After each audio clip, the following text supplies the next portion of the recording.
അരട്ടൈ, പുതിയ messaging app. Sridhar വെമ്പുവിൻ്റെ ഭാഷയിൽ made in India, made for the world. അതാണ് അരട്ടൈ എന്ന ഇന്ത്യൻ മെസ്സേജിംഗ് ആപ്പ്. ക്ലിയറായി പറഞ്ഞാൽ സായിപ്പിൻ്റെ വാട്സപ്പിനുള്ള ഇന്ത്യയുടെ ബദൽ.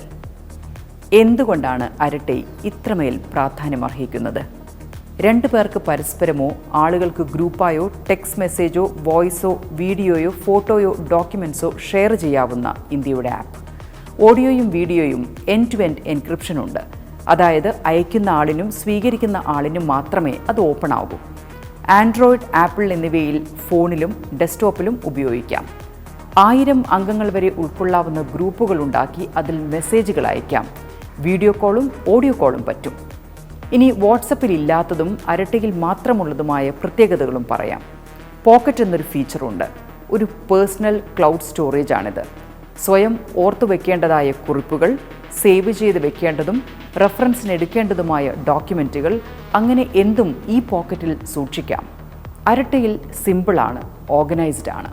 വാട്സപ്പിൽ പലരും പറയുന്ന ഒരു ശല്യക്കാരനാണ് AI ഫീച്ചർ. ആവശ്യത്തിനും അനാവശ്യത്തിനും പ്രോംപ്റ്റുമായി വരുന്ന വാട്സപ്പ് AI ഒരു കാര്യം ടൈപ്പ് ചെയ്യുമ്പോഴേക്ക് യാതൊരു ബന്ധവുമില്ലാത്ത സജഷനുമായി AI എത്തും. അത് അരട്ടയിലില്ല.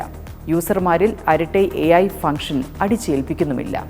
മറ്റൊരു പ്രധാന ആകർഷണം അരട്ടൈ എന്ന ആപ്പിൽ തന്നെ ഇൻസ്റ്റൻ്റായി ഒരു മീറ്റിംഗ് ഷെഡ്യൂൾ ചെയ്യാമെന്നതാണ്. ഗൂഗിൾ മീറ്റിനും സൂം മീറ്റിനുമായി പോകണ്ട. അരട്ടയിൽ നിന്ന് തന്നെ മീറ്റിംഗ് എടുക്കാം. അരട്ടയുടെ ഈ ഫീച്ചർ കണ്ടിട്ടാണോ എന്നറിയില്ല, ഷെഡ്യൂൾ കോളിനുള്ള ഈ സൗകര്യം വാട്സപ്പും കൊണ്ടുവരാൻ പോകുന്നുവെന്ന് കേട്ടു. അരട്ടൈ ആപ്പിൽ താഴെ പ്രാധാന്യത്തോടെ തന്നെ മീറ്റിങ്ങിനുള്ള ഐക്കൺ കൊടുത്തിട്ടുണ്ട്. നോക്കിയാൽ അറിയാം, വളരെ യൂസ്ഫുള്ളുമാണ്.